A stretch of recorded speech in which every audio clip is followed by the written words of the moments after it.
नमस्कार, स्वागत है आपका अजीत अंजुम जी के यूट्यूब चैनल पे। मैं हूं अशोक वानखेड़े। एक तरफ महाराष्ट्र की सरकार यानी मुख्यमंत्री और दो-दो उप मुख्यमंत्री पूरे कुनबे के साथ हर जिले में यात्रा कर रहे हैं। आपकी सरकार आपके द्वार और लोगों की समस्याएं सुनने का और सुलझाने का प्रयास कर रही है। लेकिन आज जो कुछ सर्वोच्च न्यायालय ने कहा, क्या उससे यह प्रतीत होता है कि फिर अब दूसरे मतदाताओं के द्वार पे जाने वाली ये सरकार और इसके मुखिया आदरणीय मुख्यमंत्री एकनाथ जी शिंदे इनको बाहर का रास्ता दिखाने की तैयारी हो रही है। और ये कोई पॉलिटिकल षड्यंत्र नहीं, ये खोखे का खेल नहीं, ये किसी के तोड़फोड़ का खेल नहीं, ये संविधान का खेल है। जब एकनाथ शिंदे शिवसेना के एक गुट को लेकर पहले सूरत और उसके बाद गुवाहाटी और फिर उसके बाद गोवा होते हुए मुंबई आते हैं और महाविकास आघाड़ी की सरकार गिर जाती है जिसमें शिवसेना, कांग्रेस और एनसीपी थी। उद्धव ठाकरे मुख्यमंत्री थे और फिर एक नई सरकार बनती है जिसमें एकनाथ शिंदे मुख्यमंत्री होते हैं और देवेंद्र फडणवीस जिनके पास 106 विधायक है वो उप मुख्यमंत्री होते हैं और एनडीए की सरकार स्थापन होती है महाराष्ट्र में डबल इंजन की सरकार। दाव पेच कानूनी हो जाते हैं। पार्टी किसकी ओरिजिनल, पार्टी किसकी डुप्लीकेट, किसकी शिवसेना ओरिजिनल, इसका झगड़ा इलेक्शन कमीशन में पहुंचता हो, सर्वोच्च न्यायालय में चला जाता है। कई हियरिंग के बाद इलेक्शन कमीशन ने तो ये बता दिया कि एकनाथ शिंदे की पार्टी ही ओरिजिनल पार्टी है। लेकिन जब संविधान पीठ के सामने ये मसले आए, दल विधेयक, दल बदलू कानून का जो विधेयक है शेड्यूल 10 जिसको हम अक्सर कहते हैं लीगल लैंग्वेज में, तब बेंच ने एक बात कही कि गवर्नर का सदन बुलाना ही गैर कानूनी था।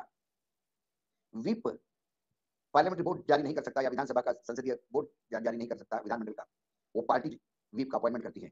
इसलिए एकनाथ शिंदे ने जो व्हीप अपॉइंट किए थे उसकी व्हीप चलेगी नहीं। इसी बीच स्पीकर, जो डिप्टी स्पीकर जब स्पीकर थे तब उन्होंने एकनाथ शिंदे और उनके साथी जब छोड़ के चले गए शिवसेना, तुरंत उनको नोटिस इशू किया। इसी बीच स्पीकर के खिलाफ अविश्वास प्रस्ताव लाने की बात कही। मामला कॉन्स्टिट्यूशनल यानी कोर्ट के पेज में फंसा। जब ये मामला संविधान पीठ के सामने आया तो संविधान पीठ ने जो कुछ व्यवस्था दी वो इस प्रकार थी कि सबसे पहले गवर्नर ने हाउस बुलाना नहीं चाहिए था, वो गैर कानूनी था। व्हीप उद्धव ठाकरे का ही चलना चाहिए क्योंकि पार्टी व्हीप अपॉइंट करती है, विधानसभा के सदस्य नहीं। उसके बाद सर्वोच्च न्यायालय ने यह कहा कि हम डिस्क्वालिफिकेशन का मामला जो है, ये विधायकों का जो 16 विधायकों के खिलाफ डिस्क्वालिफिकेशन था, एकनाथ शिंदे भी जिसमें थे, शिवसेना ने नोटिस दिया था, वो मामला हम सदन के अध्यक्ष यानी स्पीकर महोदय के पास छोड़ देते हैं और वो रीजनेबल टाइम में इस पे कार्रवाई करेंगे, ऐसी आशा है। ये 11 मई को संविधान पीठ का डिसीजन था।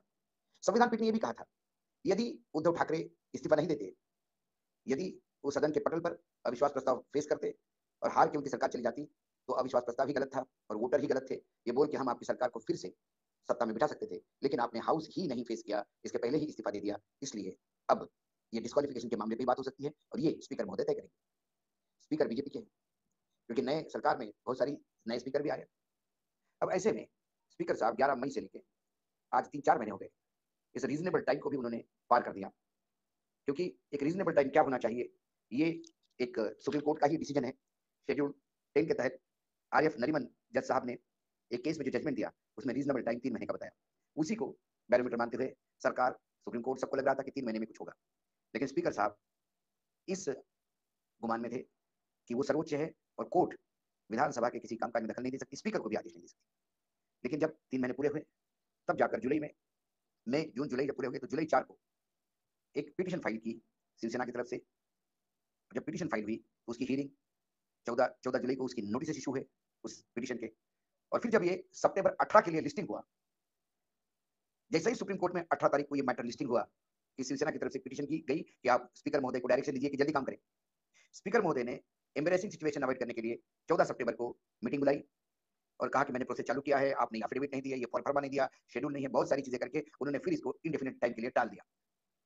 लेकिन ये जब कोर्ट में आ जाई तो सर्वोच्च न्यायालय का जो बेंच है, जो बेंच नंबर 1 हम कह सकते हैं, जिसमें चीफ जस्टिस बैठते हैं, डीवाई चंद्रचूड़ साहब, जेबी पार्डीवाला साहब और मनोज मिश्रा साहब, ये जब हियरिंग सामने आए तो आज बड़ी तीखी नोकझोंक हुई और नाराज होते हुए मुख्य न्यायाधीश ने एसजी को पूछा, तुषार मेहता जी को पूछा कि he has to decide, he मतलब speaker, he has to decide, he can't do this, bracket में मतलब ही कांट डू दिस मतलब डिलेइंग प्रैक्टिसेस।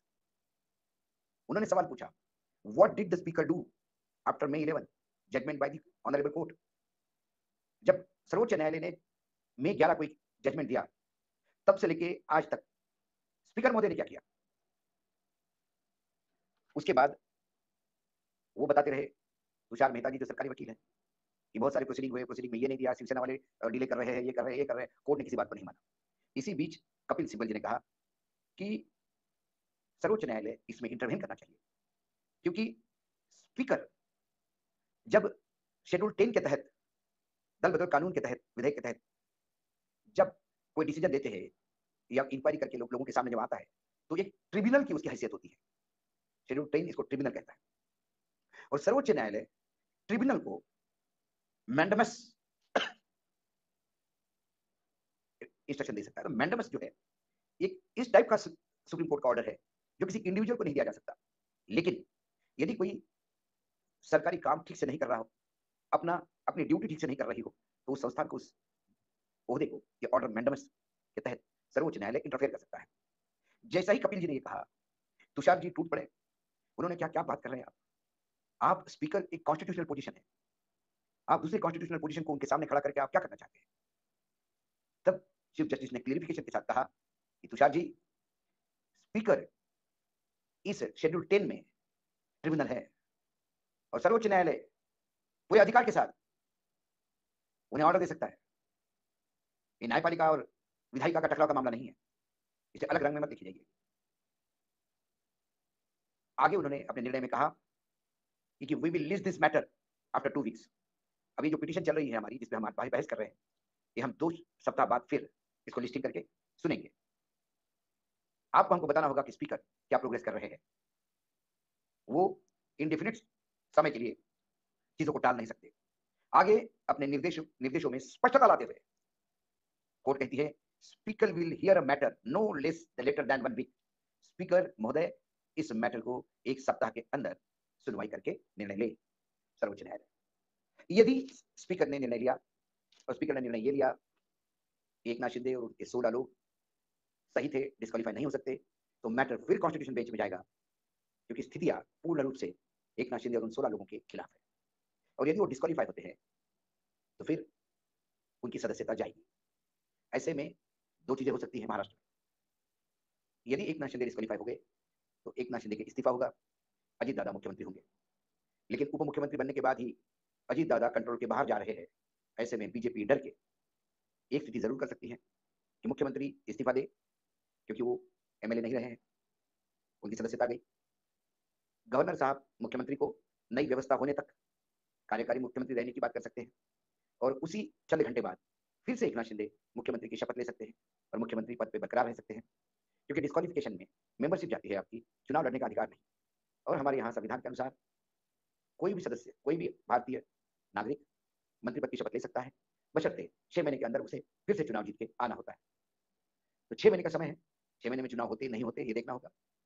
यदि चुनाव नहीं हो रहे हैं, और अभी ये जो अमृतकाल का सेशन है लोकसभा का, यदि इसमें से कोई डेवलपमेंट होगी, ये सरकार दिसंबर में ही लोकसभा चुनाव के साथ सब राज्यों की, 5-6 राज्यों की साथ में चुनाव करवाए, ऐसे में फिर एकनाथ शिंदे को फिर से चुनाव लड़ने की नौबत भी नहीं आएगी।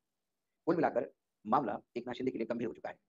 सर्वोच्च न्यायालय, जो उनको लग रहा था कि स्पीकर के वर्किंग में इंटरफेयर नहीं कर सकता, आज सर्वोच्च न्यायालय ने इस बात को रेखांकित किया कि स्पीकर के कामकाज में, विधान परिषद के, विधानसभा के कामकाज में सर्वोच्च न्यायालय दखल नहीं देगा।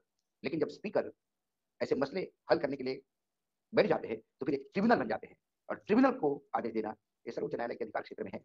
मामला तो फंस गया। अब एकनाथ शिंदे मुख्यमंत्री होंगे क्या? यदि एकनाथ शिंदे ने मुख्यमंत्री पद का इस्तीफा दिया, तो क्या देवेंद्र फडणवीस मुख्यमंत्री होंगे क्या? ये भी बात कही जा सकती है। लेकिन दिल्ली देवेंद्र फडणवीस को मुख्यमंत्री होने नहीं देगी। एकनाथ शिंदे से वो हाथ हटाएंगे नहीं, क्योंकि अजीत दादा से को लेकर भारतीय जनता पार्टी के पूरे कैडर में और कई नेताओं में एक असहजता बनी हुई है। यदि उन्हें कल मुख्यमंत्री बना दिया, अजीत दादा हाथ से बाहर निकल गए, तो फिर बीजेपी को हाथ ही मलना होगा। ऐसे में मुझे लगता है स्थिति जैसे थे रखने का प्रयास करेंगे, और फिर इस्तीफा देकर फिर से शपथ विधि हो सकता है। लेकिन उसके पहले 1 सप्ताह में स्पीकर क्या निर्णय लेते हैं, ये देखना है। स्पीकर ने यदि एकनाथ शिंदे को डिस्क्वालिफिकेशन को रद्द किया, कहा कि डिस्क्वालीफाई नहीं है, ऐसे में सर्वोच्च न्यायालय के संविधान पीठ पे मामला जाएगा, फिर कुछ महीने उसमें मिलेंगे, और फिर यदि उन्होंने डिस्क्वालीफाई किया, तो फिर वही हो सकता है, सदस्यता जाएगी, इस्तीफा होगा, फिर मंत्री पद की शपथ हो सकती है। कुल मिलाकर महाराष्ट्र की राजनीति में तड़का तो लगना तय है। आज सर्वोच्च न्यायालय ने फिर से एक बार बता दिया, वो चीजें यूं ही घटित होने नहीं देगी। वो संविधान के कस्टोडियन है, और जो संविधान को छोड़ के इधर उधर होने का प्रयास करेगा, सर्वोच्च न्यायालय का चाबुक चलेगा। आज इतना ही, कल फिर आता हूं किसी विषय के साथ।